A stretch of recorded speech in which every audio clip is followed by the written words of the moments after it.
No. Ah, well, whatever. We'll figure it out. So how's prep? So I'm not in prep right now. I'm still just in the middle of an off season. Right, It's right. probably looking like I will not compete this year. I'm not sure if you saw, but started working with a new coach, Justin Mahaley. Some people might know him as the host of the Grow or Die podcast, which I think it's up there as one of the top like fitness oriented podcasts on Apple downloads right now. But he's a fast rising coach, originally based out of Ohio. I think he's moved his business down to Texas now, but we've had a really good start together. So I guess ultimately what I want to say is like what I was looking for when I decided that I was in the market for a new coach is I wanted someone that was not only in tune with my desire to take my progress to the next level, obviously become an IFBB pro, but help me in my quest to become an impact IFBB pro, actually have a successful, lucrative career, and also work with someone that was capable and willing to help me manage my health so that I can do this, hopefully as long as I can, helping them navigate through their off seasons, but also health management, really looking after the health of the athlete has, become like one of the prime focal points of the coaching industry. And I don't think it's just to like make sure that, coaches are taking care of their reputations and taking care of their athletes, but I think they're learning sometimes the hard way that athletes actually perform better when they're kept healthier longer. So I wanted to work with someone that I felt like could, again, help me better maintain my health as I, get into these deeper stages of bodybuilding, as I try to advance into the open waters, the IFBB pro level. But again, career management too, because, once you get to this level, the strategy behind what shows you're going to pick, when you're going to take your off seasons, when you're going to take your breaks and your rest periods. It's all very, very strategic. And, none of us have a lot of time to waste because, uh, you know, our time is valuable. I just turned 31 about a month ago, and that is pretty young for the bodybuilding world. But, I'd like to have a lengthy pro career. So I've got no time to waste. Yeah, definitely. It sounds like you made a good choice. I like how you talked about with your new coach, you're focusing on like being more than just. I'm not trying to bash Chris Aceto, but like I've always noticed like he's a very like X's and O's coach. I've never Yeah. really heard him have like relationships like someone like Matt Jensen. So I So, like what you're going with that. yeah, and if you pay attention to the landscape and like what's going on with a lot of athletes, Chris Aceto has had a harder time than he has in past years maintaining and retaining his client base, and that's because a lot of these other coaches are really raising the bar in terms of what they're able to offer the athlete on a composite scale. They're not just hitting the X's and O's of the contest prep, which is what Chris Aceto is known for, but they're really Mhm. taking guys through the off season. They're starting to tie in and work with them on their training, which is something that Justin is actually really helping me a lot with too. Really working on my training and really trying to fine tune things. But so, again, training management, health management, off season management, and then just, lifestyle and career management. The bar is continually raised. And, a lot of the more old school coaches like Chris Aceto, I think are going to be very quickly left behind because they've not kept with the times in terms of what a lot of these coaches are able to bring to the table. Oh, okay. I Yeah. I guess I haven't really thought about that sort of stuff because like I don't even really have a coach right now because I don't really know what I want to do with like with competing, but it's Yeah. I think it's an interesting way to look at it. I think a lot of us have to find out the hard way that all of this stuff is truly, truly deeply intertwined. And the longer you resist and fight against intertwining all of your variables and components, the more difficult this process is. And I think once you get everything flowing in the same direction and you have one person with their hands on it, I think that's when a lot of guys really start to make their best progress. Whether it be some of the guys that we're going to talk about today, guys like Brett Wilkin, guys like Nick Walker, they have everything tied together. Everything functions according to plan, and their coach knows all of the inputs and outputs, whether it be the training, the supplementation, the diet. Gone are the days, I think, when you can be successful having like one person do your training, another person do your diet, like another person do your supplementation, another person do your posing. I think it's better to just try to keep everything in house, and it's best for communication and just to keep the progress rolling. Very interesting way of looking at that. Hmm. Never, I never thought of that as like, so like in the military, you'll have like mentors who help you with like career progression, but I've Yeah, never thought of having someone mentor me on the career side, on the like physical fitness side, even like on the mental side. Like it's a very interesting way of looking at it. yeah, man. There's levels to this whole thing, and unfortunately, if you don't have somebody kind of looking out for all those different facets of higher level bodybuilding, unfortunately, you kind of have to go through all of those processes on your own and kind of stub your toe until you figure out what's right for you in terms of like how to get your mind right, how to go into these shows, or how whether it be how to approach your off season, how to approach your downtimes. It's really important to have that guidance. If you're trying to really expedite the process and you know make a straight line to wherever you're trying to go. Hmm, okay. Hmm. So your message to the viewer is like think about it more than just a hobby. Think about it like if you want to be serious, like you want to be, uh, you need to kind of treat it like it's a serious issue and not like a hobby. Yeah, I mean, I would think about it like this. Hopefully, this analogy works. Think about it as you're like approaching your college curriculum. If you know in your mind that you want to be a medical professional or a lawyer, you kind of know before you go into college, like what your course load's going to look like, what the courses that make sense to take, and what the courses that don't make sense to take. What you're not going to do is, every other semester, you're going to change your course load and play around with different course ideas and different theories and different majors. You're going to like stay on one track and you're going to like grind your way all the way there till you get to the finish line. And I think too many bodybuilders unfortunately fall off their line of focus for, the latest greatest idea or something that XYZ smart person said on Instagram. And it's very easy to lose sight of the bigger picture in favor of a new, fresh, awesome idea.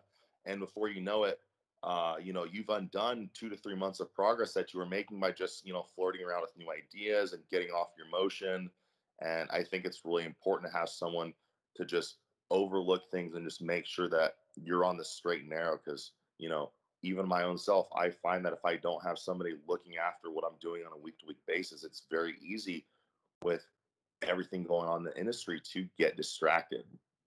Mm.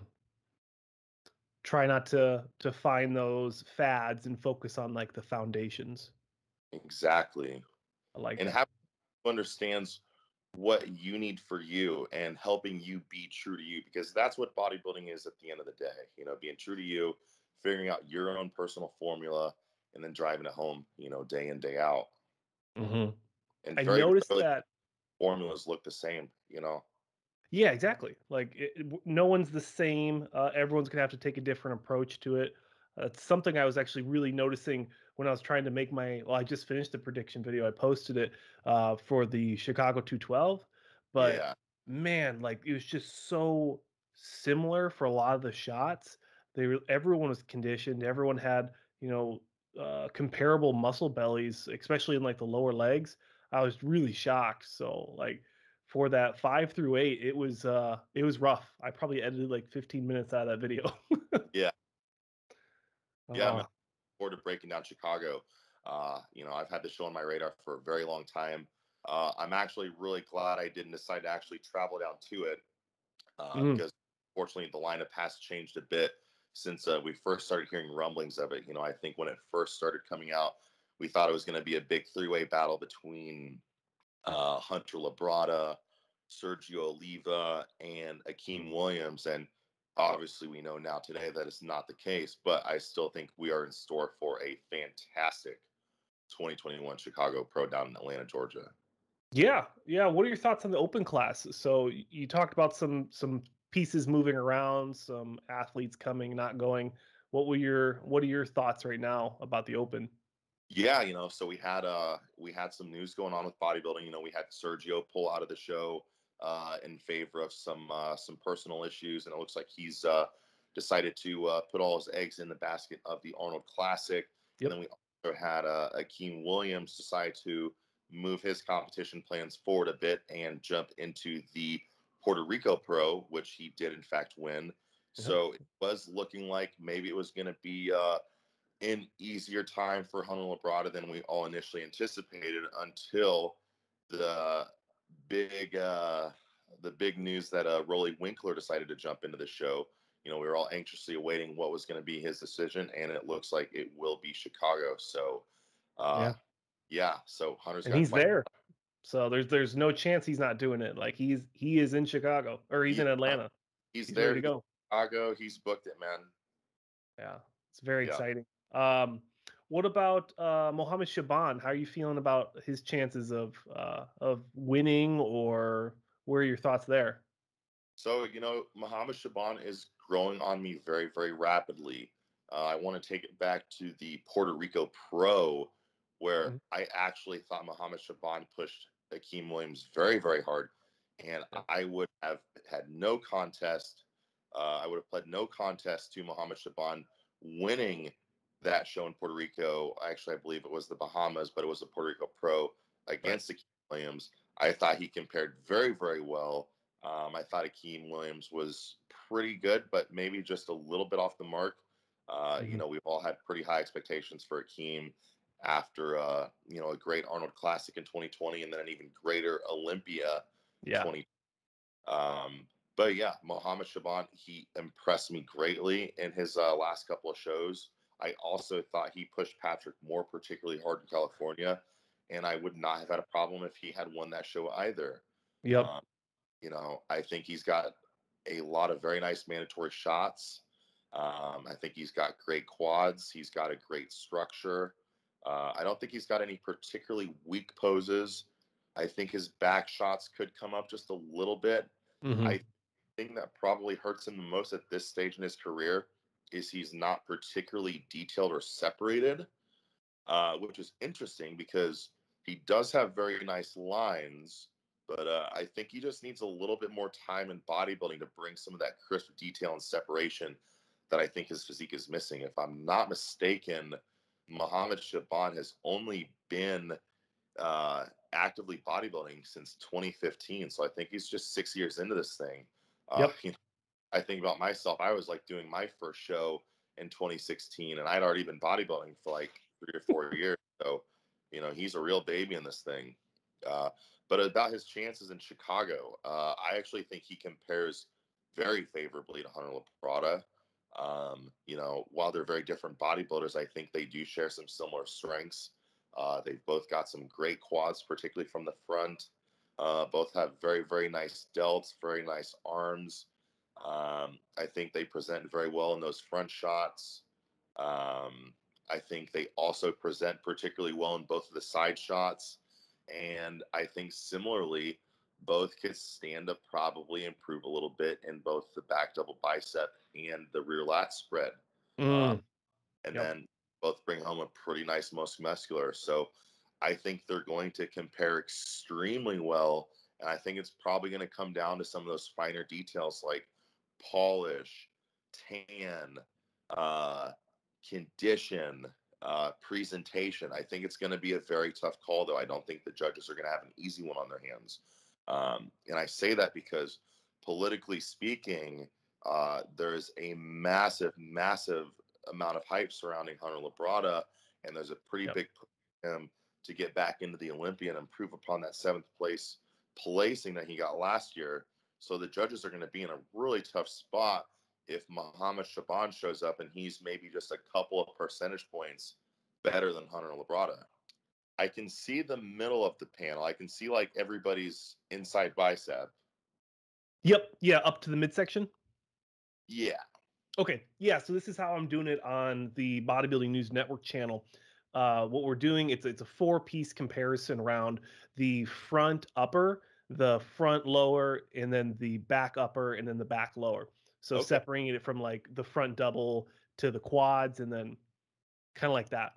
Yeah, I can. Um, yeah. So it's I'm sure it's open for criticism. So I mean, I'll hear it in the comment sections below.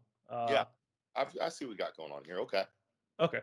So I when I look at this, we'll get into those back shots where we said that Shaban and Labrada could use some improvements, but I mean, I don't think anyone can debate that Rolly really pulls your eyes in this shot.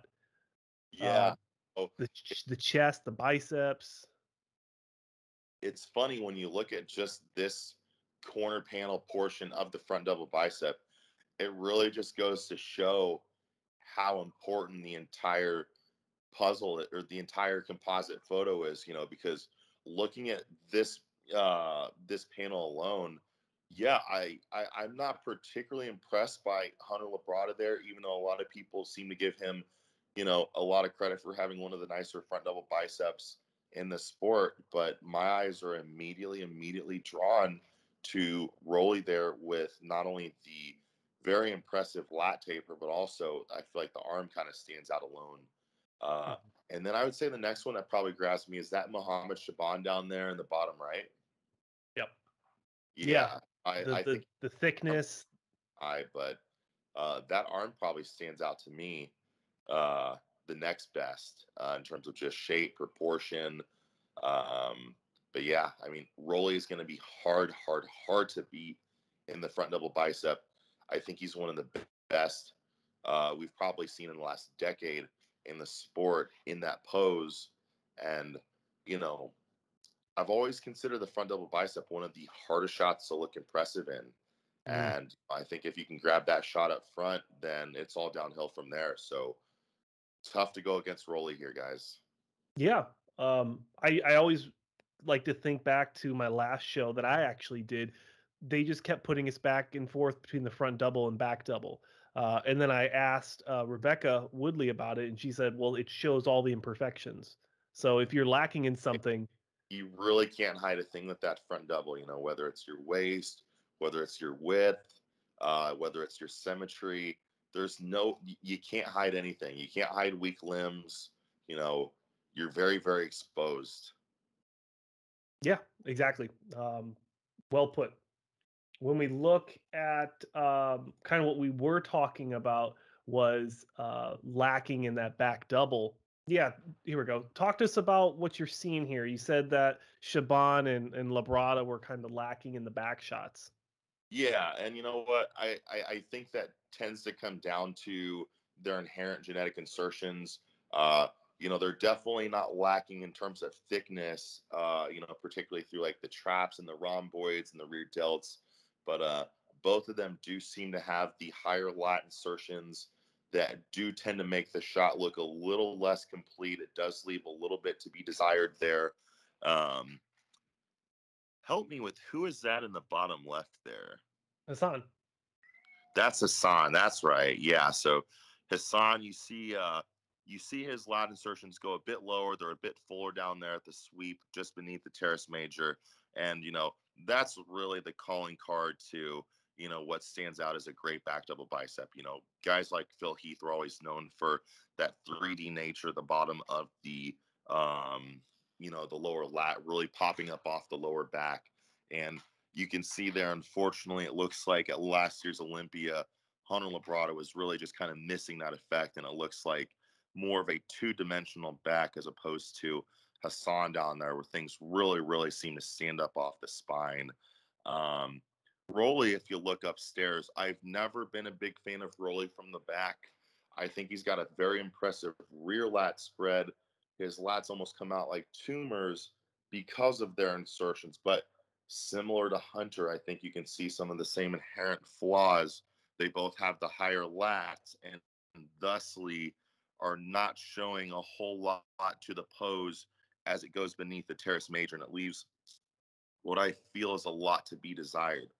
Now, when I look at Mo Shaban's back, give me, I think Mo actually has better insertions than Hunter and Rolly, and it looks like his insertions are actually closer to his Egyptian counterpart there, Hassan. Yeah. But again, talked about Mo Shaban being relatively new to bodybuilding, and Mhm. lower lat thickness and development it tends to be one of the last things that a seasoned bodybuilder will develop, as it just takes a lot of time, a lot of nuance, and a lot of experience to really grow that region. So I do think in time we'll see Mo Shaban also have one of the best, freakiest backs in the IFBB. Yeah, especially when you keep thinking about how young he is. And even Hassan Mustafa, I feel like a lot of people forget this guy is only a year older than me. He's only 28 years old. Yeah, Hassan Mustafa is remarkably impressive. I was actually following Hassan dating back to like 2013, 2014, when he was really just coming up in the amateur circuit over in the Middle East. And gosh, was he impressive. He had some of the same highlight qualities that he exhibits today. Mm. The crazy round muscle bellies, particularly in the delts and the arms. He's almost like an Egyptian Phil Heath in that regard.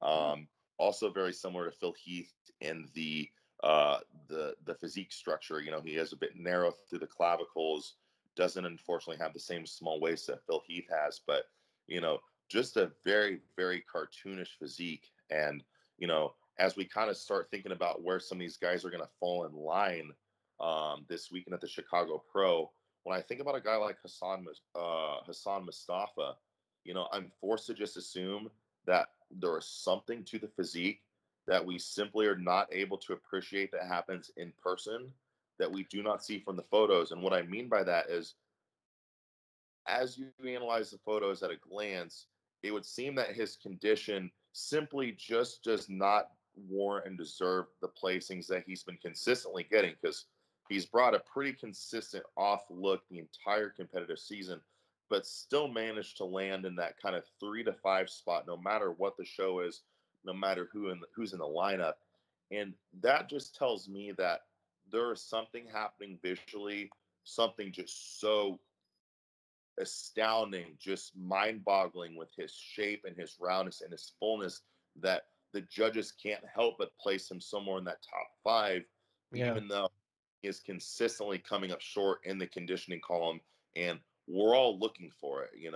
It's no Mhm. surprise. Like, we're all waiting for him to turn around.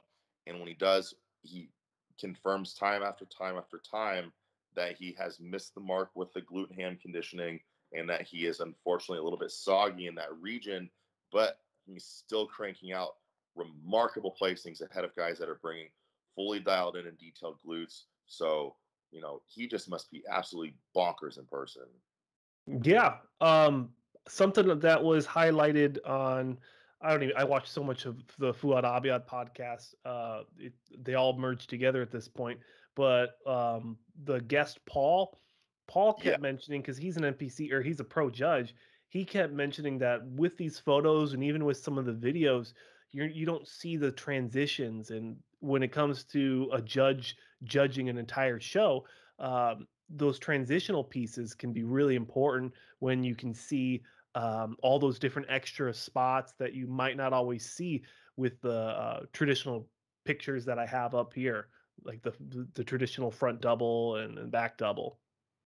Yeah, you're right. I think there's definitely something in the transition. Now, I'm not going to sit here and presume that someone like Hassan Mustafa is blowing away the crowd with his transitions, as he's probably not someone that has great stomach control or a lot of actual posing grace from what I've seen. Right. But one thing that we're not seeing in the photos that I think we are missing from Hassan Mustafa's stage appearances is simply the way the muscle pops and moves when he starts getting into his poses. Because some guys look great standing still, and some guys look great when they move and when they get into the pose. And Hassan Mustafa is not a bodybuilder that typically looks great standing still or standing relaxed. When he's standing still and relaxed, he's got kind of a slumpy physique. He's got the wider hips and the wider waist. His Yep. clavicles narrower, and he's not the ideal structure for what you'd want from a bodybuilder. But once he starts posing, he's got so much round, full strided muscle. It might not be put together in the most classical, ideal fashion, but it's one of those things you just can't look away. It's just freaky. It's just mind boggling. And, you know, I think with the advent of the classic physique division, it's that much easier to truly appreciate a physique like Hassan Mustafa's that is just so cartoonish, albeit not as classically pleasing as, say, a Chris Bumstead. Oh yeah, I mean that's some serious apples and oranges there. And I kind of got caught up looking at someone like a Rolly Winkler and someone like a Hunter Labrada as kind of an apples and oranges conversation because Rolly is just really bringing that freak factor, whereas someone like a Hunter Labrada has more, maybe I could say, a golden era aesthetic where it just flows very nicely. Yeah, I do see an apples and oranges comparison there. You're right. Um, it's really tough when you try to analyze that head-to-head breakdown. One of the components that you have to think about, or variables, if you will, is Rolly is not one of those guys that we can just kind of naturally assume is going to be 100% on the mark. Historically, Rolly is off more than he's on, and I think that's probably by a pretty wide margin in terms of the times he's missed the mark with his overall condition, presentation, factoring in sometimes he's got stomach problems as well. Yep. Um, Yeah, so everyone wants to mark that off as if it's not going to happen again. But I mean, how many times have we seen someone with a blown out midsection? Like yeah, he yeah, fixed it once, but it's been I think 3 years since we saw him on stage since yeah, the Yamamoto Pro. yeah. It's been a little while. So, uh, and I always thought Rolly was a competitor too, where I felt like Rolly's lore was maybe a little bit larger than the actual stage bite that he brought. I felt like maybe in 2018 at the Olympia, we actually did finally see that peak top form version of Rolly that we've all been waiting to see. Give me one second. Forgive me. But aside from that performance, Rolly typically leaves a lot to be desired. He more often than not shows up looking like he needs just a couple more weeks of dieting. And we don't really know what we're gonna get, especially because you mentioned the extenuated layoff that we've had with Rolly. I think 2019 was the last time we saw him on stage, which was a rather disappointing Olympia showing. I think it was a fifth place, and that might have been kind of a gift, you Yeah. know. And I don't know if you saw the photos that Hunter Labrada released from Atlanta as of today, but he looks like he's in his all-time best form. And I have as much reason to think that Hunter can push Rolly in the same way that I think Mo Shaban can push Hunter. I think this show really could be a lot closer than we all suspect. Again, Yes. particularly too, because we don't have anybody in that top three conversation that's a world beater from the back. Um, you know, I personally think Hassan Mustafa will likely claim that fourth place spot, but in my opinion, he's better from the back than the presumed top three in this show. Mm. So, with the back shots really being kind of up for grabs, you know, I think you've got these three guys fighting for a lot of the same shots, and they all kind of stand out in a lot of the same shots. So, apples and oranges, we'll see what they like. Okay.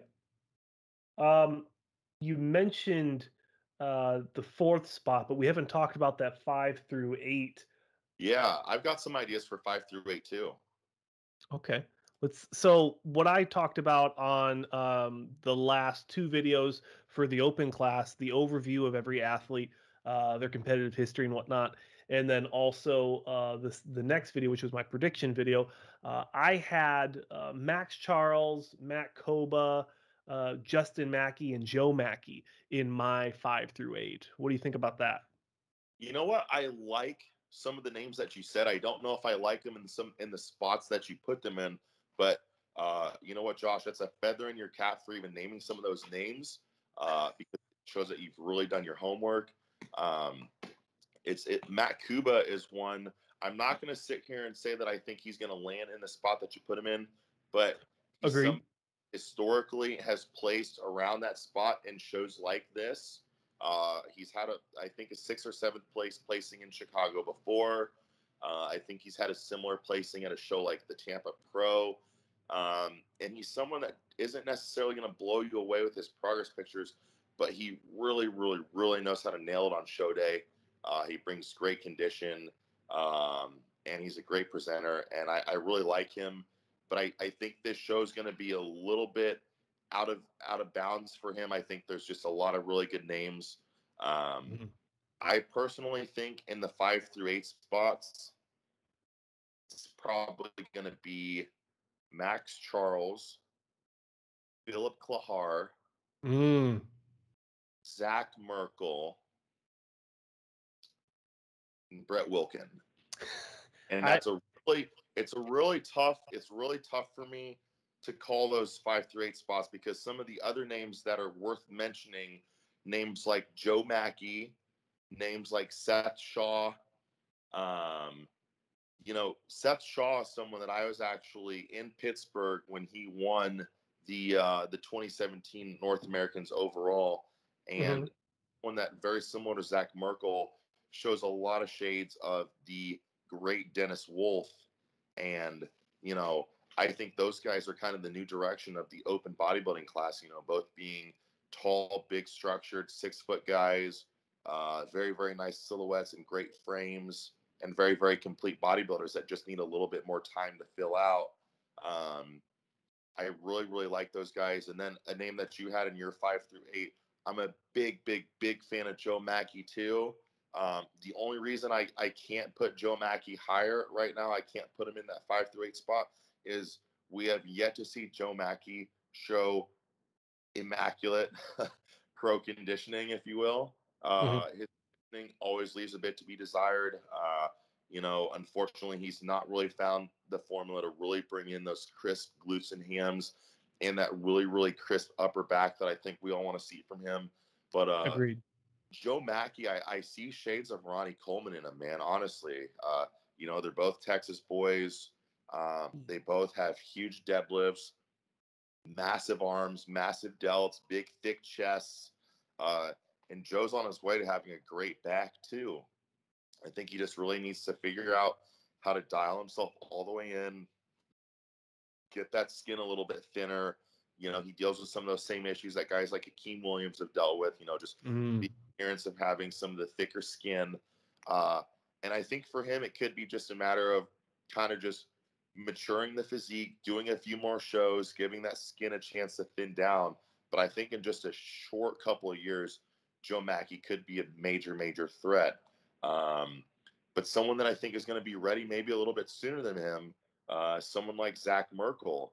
And, we saw Zach, beat Nick Walker at the 2019 USA Championships.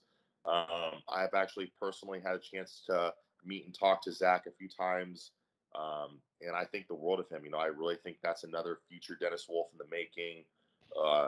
Just tremendous front shots, tremendous structure, great legs for a tall guy, thick from the side, is improving from the back. A lot of younger guys, it's going to take a little bit of time for them to really show their true potential from the rear, but I think he's making strides there.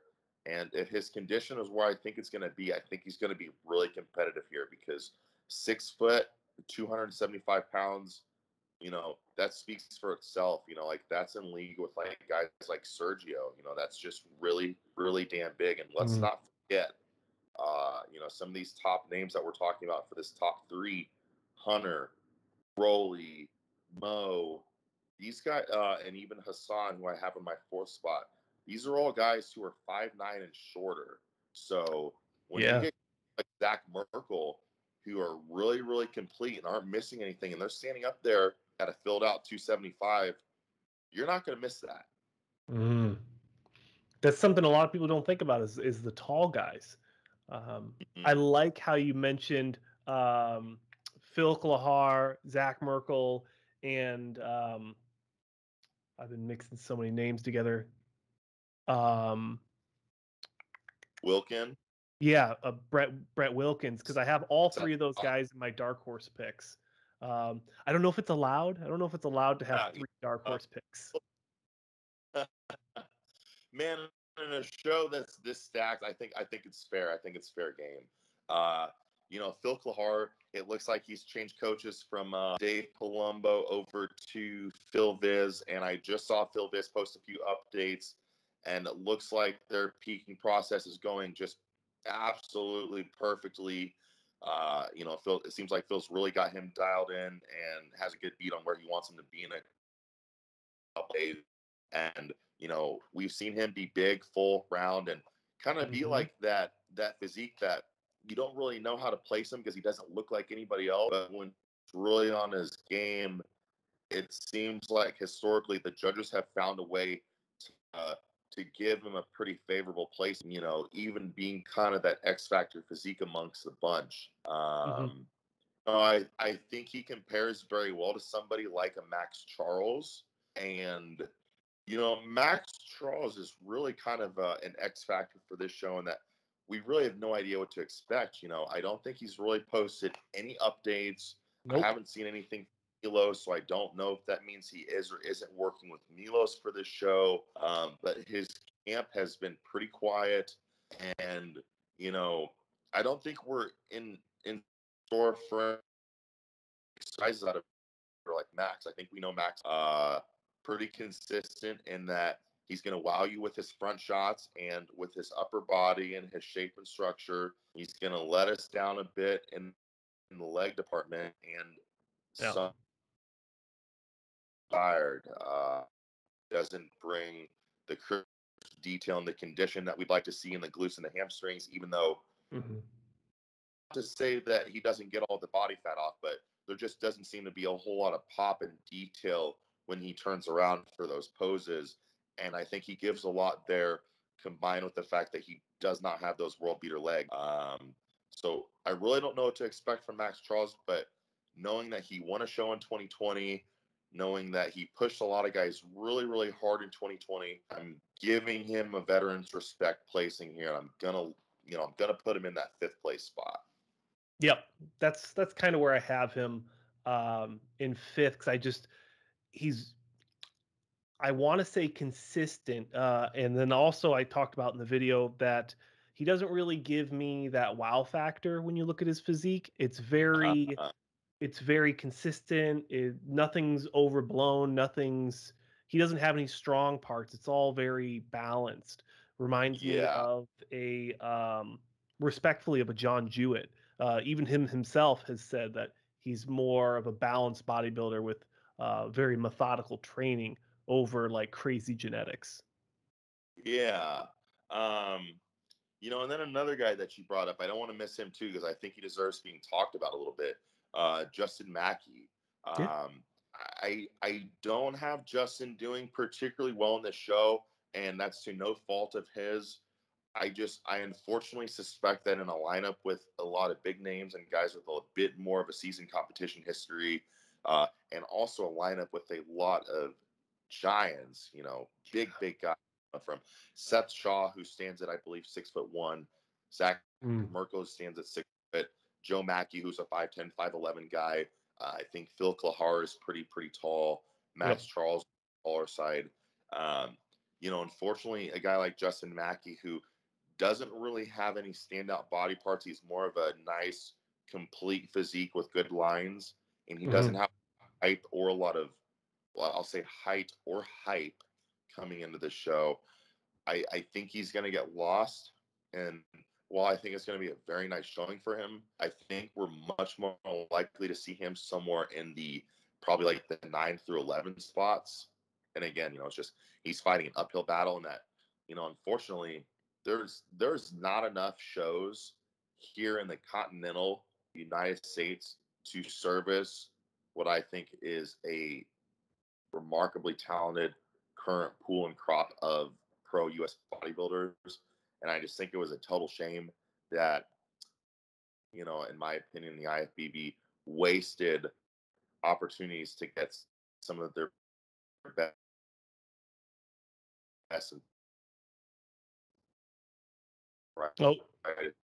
and having landscape going on in the world, how difficult it is to travel.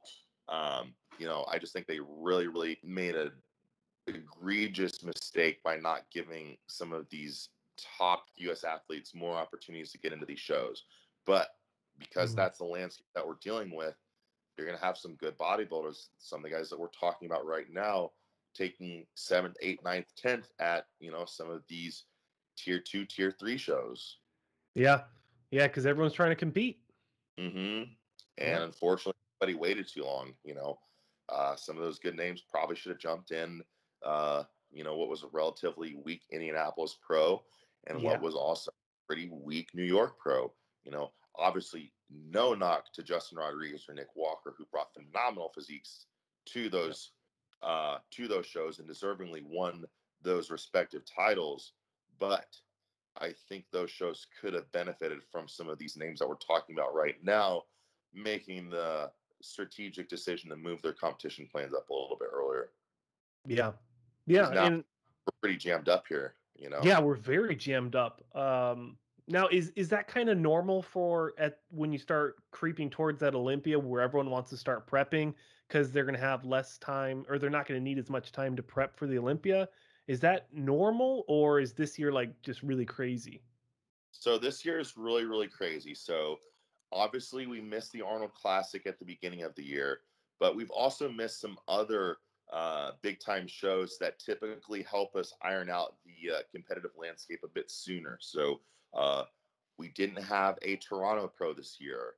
And we're also, I don't believe we're not going to have a Vancouver Pro this year. So those were two shows that typically helped, iron things out a little bit easier.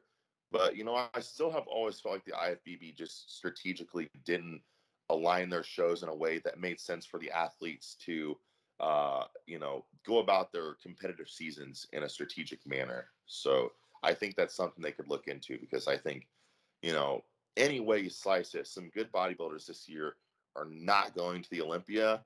And when you look at the list of some of the bodybuilders that will end up going to the Olympia, whether it be on points or whether it be on wins from last year,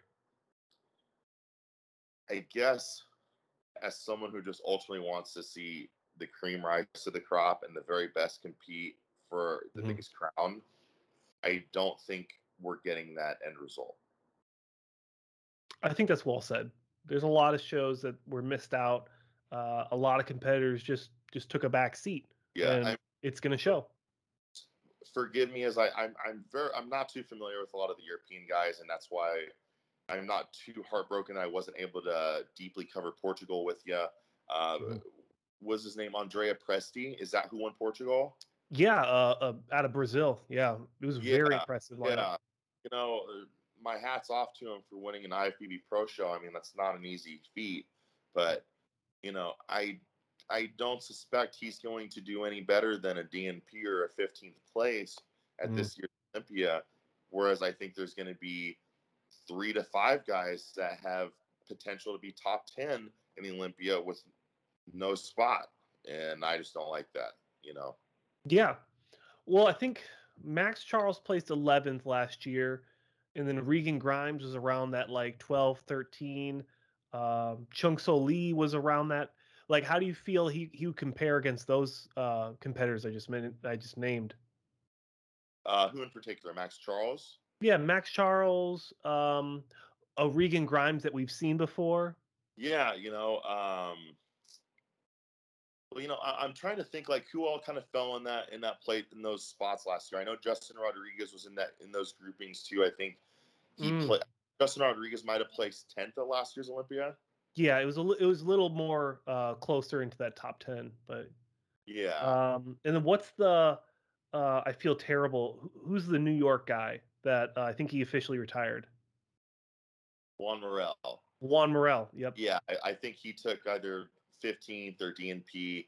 He was at the back end of the list. So, and I think of someone like Andre Presti and where he would place. I mean, I guess that's about par for the course.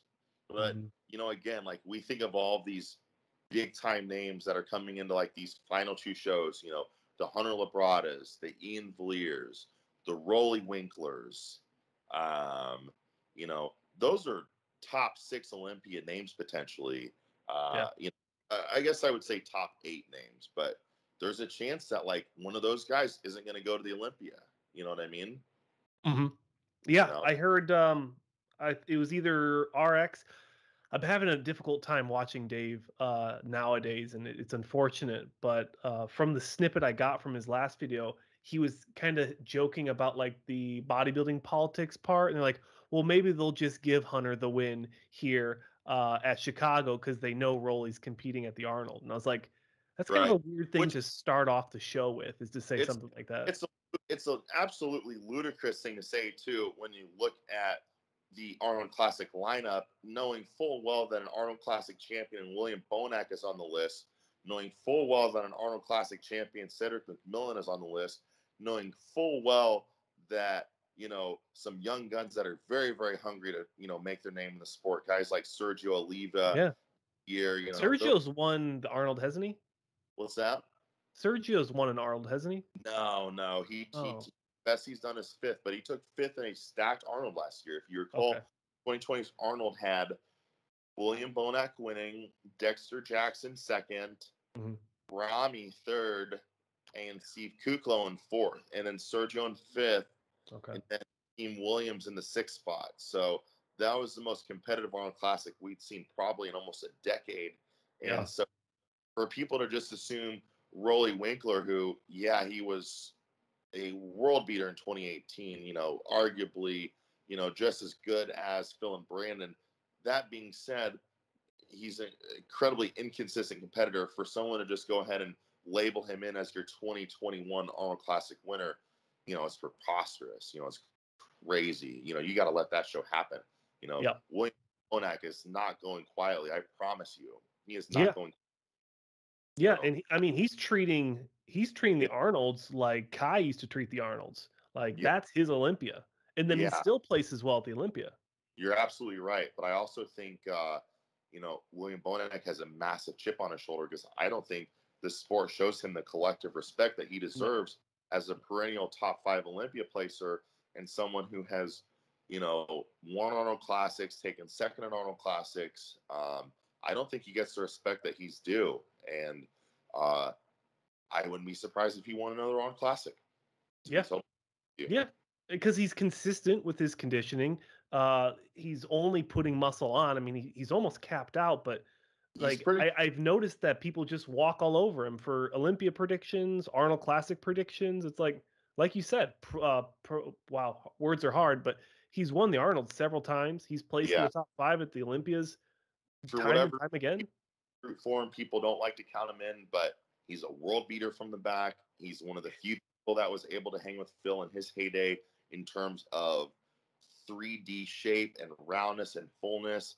And, you know, I think he was a bit downsized for the last couple of years, and I think people were anxious to write him off, but I think he's coming back with an absolute fury, and I think it's going to be a great Arnold Classic, and Rolly Winkler better bring it this weekend in the Chicago Pro because he's got his hands full in Columbus, I promise you. Yep. Yeah, and if he doesn't make it there, then it's going to be a real pinch to figure out another show. I don't think there's going to be any the Texas Pro, and then I don't think there's any way for him to get there. And you know, Rolly's no spring chicken. Rolly's like got to be 43 or 44 years old now, maybe 45. You know. Yeah, he's on the medium side of 40. I remember. Yeah, and you know the thing is with those guys too. Sometimes rest can be good, but I also think it's important for those guys to make sure they're like still staying in the game before they, you know, the sport passes them by. You know, I think one of the things that kept Dexter competitive for so long is he didn't miss any years. You know, I think these guys start to miss years the way that Phil missed a year or two, the way that we're Rolling missed some years. I think that's when their comebacks start to be a little bit more questionable, a little bit more suspect. And, you know, we just don't know what he's been doing with all that time. You'd like to think it's been pedal to the metal, Olympia or nothing, but we just really don't know, you know? Yeah. And it's unfortunate because he's not putting out a lot of, I mean, not everyone can do what Regan Grimes does, but he is not putting out any roads to Olympia or even like a, I'm drawing a blank, UK guy, James Hollingshead. Yeah, so all these different guys are putting out like a lot of content leading into these shows, and it builds hype, right? But then the more seasoned competitors, only dry, you know, whether it be William Bonac, you know, to that end, or Rolly Winkler, they're not giving us much, you know. Yeah, and from a political perspective, they're not really giving the sport a strong reason to cross them forward if things are dicey and if they're not in the minds and hearts of the fans, you know. Yeah, they're not going to end up on a promotional poster. if they're not bringing or adding value to that show. Right. It's You're just how it is. absolutely. Yeah. And that's not politics. That's bodybuilding 101. Yeah. Yeah. So we're pretty solid on that top four. You talked about your 5 through 8. You said, what was it? Yeah. I've got Max Charles. I'm going to go ahead and put Max Charles in there at the 5th spot. Mhm. I'm going to give him kind of the veteran's respect, if you will, Yeah. keeping in mind Bolts last year, the way he looked. I don't have any reason to think he's fallen off, but we also don't have any reason to think this is going to be the best Max Charles we've ever seen based off of the lack of content material coming out of his camp. I'm going to go Phil Flahar 6. I'm really not a huge fan of his physique.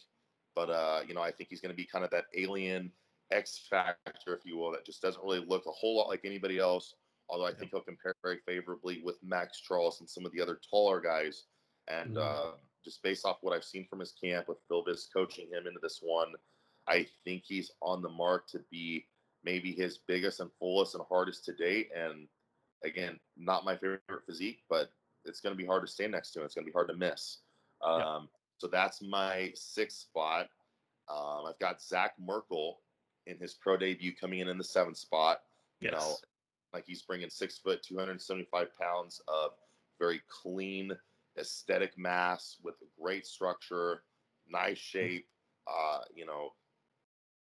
Names come to mind like Matt Mendenhall, Dennis Wolf, Gary Stridham, names like that. And then I have Brett Wilkin. Yes. 8th spot. And, it's hard to know what to expect from Brett, but, I really love his story. I was actually in Chicago when he won his junior nationals overall in the classic physique.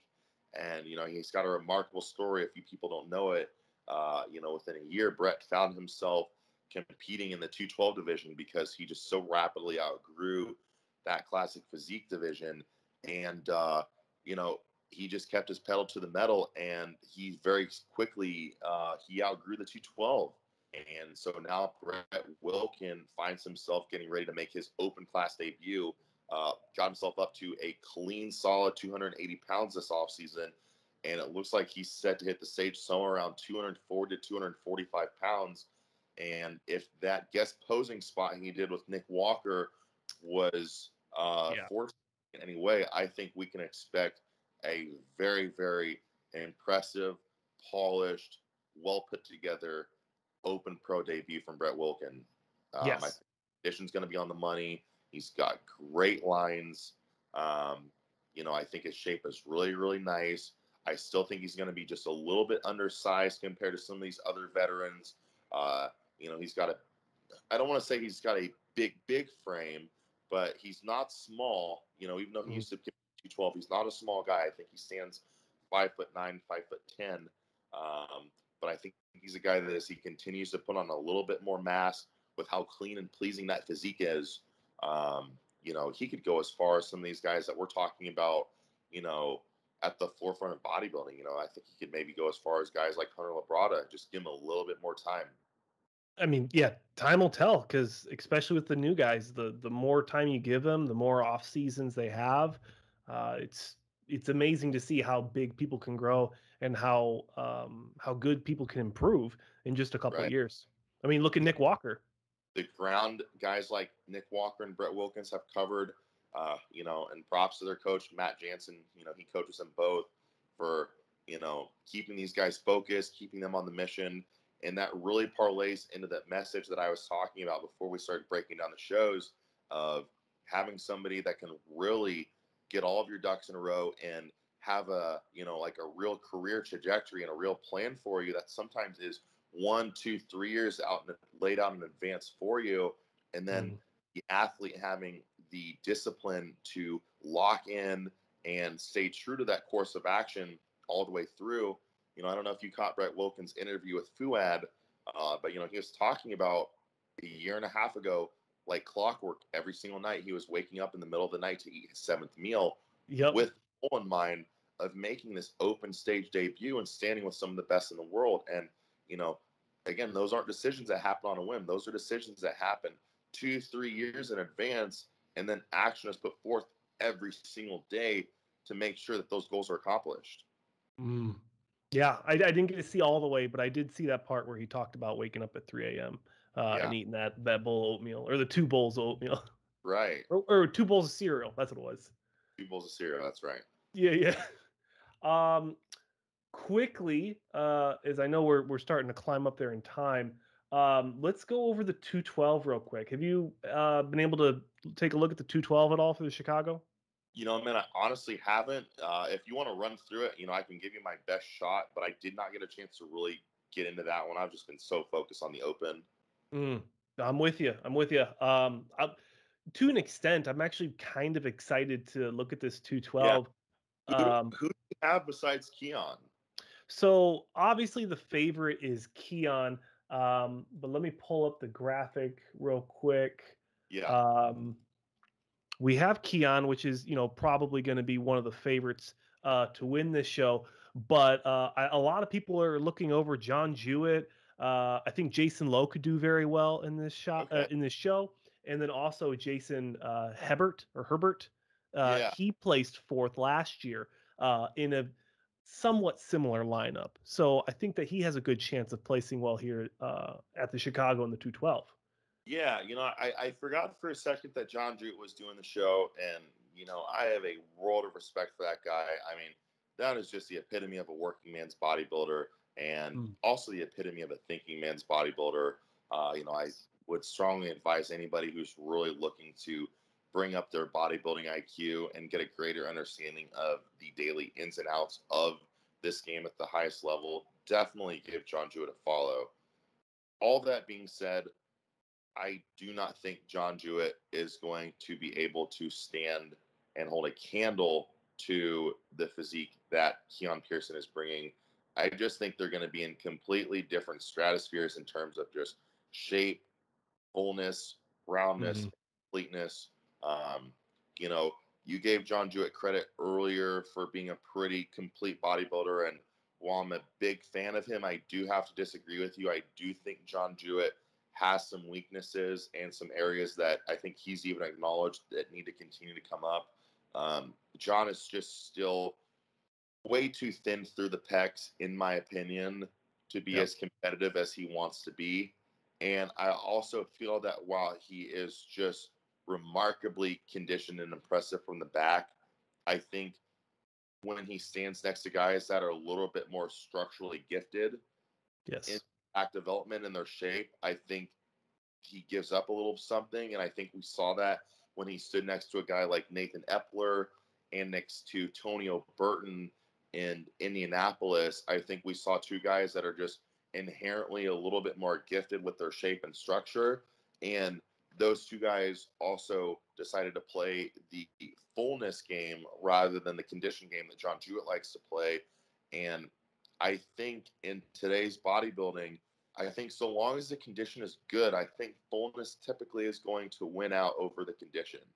And we're going to see anything different here. I think Keon is going to be just conditioned enough to absolutely mop the floor with this field because he's just going to be so stupid full, so stupid round, and he's just going to be so pleasing to look at.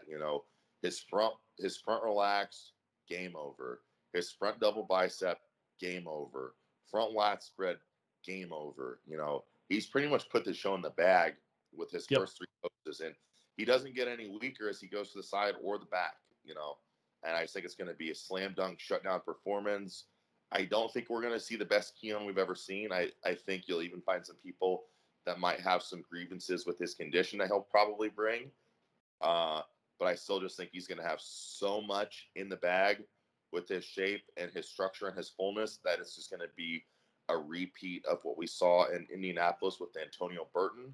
But I think to an even greater degree because, man, Keon is just that freaking good. Yep. Yeah. A lot of people even said, I compared all this to Keon last year, and I couldn't even find any spots except maybe the rear in the hamstrings. I thought that there could have been a conversation, but you're not going to beat somebody out with one body part. And it's just to think that even from 2020, that physique is going to mop the floor. I can't even imagine what he's going to look like tomorrow. I think it's prejudging tomorrow. It's going to be gnarly to see potentially, in my opinion, a future 212 Olympian just have Yeah. fun on stage.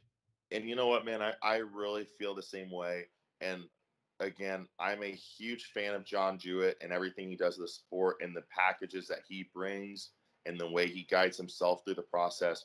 But unfortunately, for a guy like John Jewett, I think what we saw with his placing last year is a lot better indicator of John Jewett's collective future as a competitive bodybuilder than, say, the year prior in 2019 when he took the 4th place, which was albeit a bit of a surprise.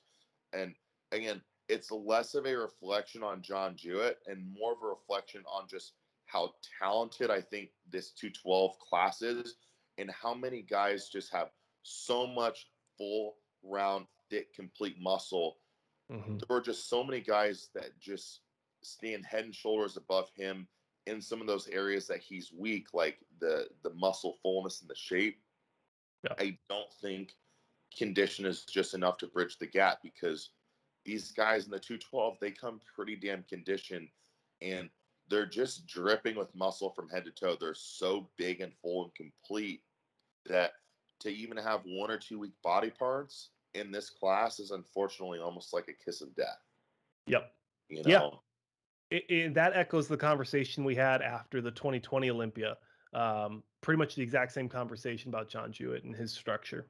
Yeah, I mean, not only do I think last year's 2020 Olympia placing was a good indicator of where things are going collectively for his career, even though I know he missed the mark a bit, I think the Indy Pro was an even greater unfortunate indicator because I thought he was absolutely nails for that show. Could he have decided to go 5% fuller instead of 5% more shredded? Yeah, but still, he was bested by 2 rookies, 2 guys making their pro debuts that had just, won their respective USA and nationals classes, I think, just 1 year before. And he was bested by both those guys because they just simply have more to offer in shape and structure. And that's just bodybuilding. There's always that genetic component that you're not going to be able to run from. You know? Yeah, you can't fix being tall. Can't fix that. Can't fix your muscle insertions. Yeah. Right. Sometimes hard work just only gets you so far. It is what it is. I think this is going to be just a runaway show for Keon Pearson. And I think the second the show's over, you can pretty much start the conversation for the showdown of the 2021 Olympia between himself and Sean Clarita. So that will be the first episode of Monday Muscle with myself and NPC super heavyweight Ty Jordan. But before we finish up, Ty, did you want to plug anything? Yeah, of course, man. So I actually wanted to take this opportunity to talk to you about the newest sponsor that I just got on board with. I think I've told you a little bit about it in my spare time, but I did officially just become a part of the Flavor Gang. So what I'm showing you here is the line of sauces from IFBB Pro bodybuilder Ross Flanagan. It's a line of sauces, spices, and hot cereal, and all these products are very much prep friendly for the competitive bodybuilder. This one here is the mutant sauce, and it's actually Nick Walker's special sauce from the Flavor Gang line. But whether it's the mutant sauce, which is kind of like a ginger garlic sauce, whether it's the Flavor Dawn sauce, which is kind of a sriracha maple, or the takeout sauce, which is kind of like a traditional like Chinese-based sauce, all of these are like 10 calories or less. They've made it so remarkably easy for me to stay on my diet and stay on my meals, avoid the fast casual pitfalls like Chipotle, Panda Express, Hawaiian Bros. So I'm truly honored to be a part of this company. I love these products. Let me show you the hot cereal really quick too.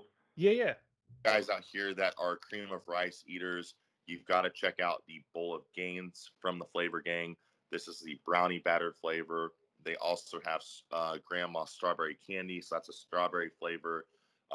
Much better than your classic orange box of cream of rice with the flavor added in there. So use code Ty Jordan to save on all of your Flavor Gang products and stay on your diets, guys. Perfect. And then also phase 1, Jed North. I'm still rocking with phase 1. Use code Ty Jordan for all of your phase 1 needs. I think since the last time we've talked, we've continued to grow. Just to quickly refresh everybody on what we have to offer, we've got some of the best high quality protein on the market, 3 different pre-workout formulas. We've got you covered with your amino acid needs, and we also have some of the designer supplement products like the Andromass and the Laxavar and the Cyclovar. Then we also have some of your health-based products like our Function, which is an ashwagandha anti-cortisol product, and our Cyclophase, which is like an all-encompassing men's health formula. And then lastly, I want to thank Jed North for continuing to look after me. I don't actually have a discount code with them, but they've been very gracious in continuing to supply me with some of the best fitness-based clothes in the market. So anytime you see me training, it's pretty much a safe bet that I'm rocking some type of Jed North apparel. So make sure you stay plugged into them. They've got some great deals going on this summer. Check them out. Are those the stars and stripes shorts? Are those Jed North? They are. Man, I love those shorts. Like, I gotta get me a pair for sure. All right, guys. Appreciate you stopping in and watching the inaugural episode of Monday Muscle on a Thursday. My name's Saunch and Ty Jordan. Thank you so much for watching. Subscribe if you want to see more, and we'll see you guys next Monday. See you guys.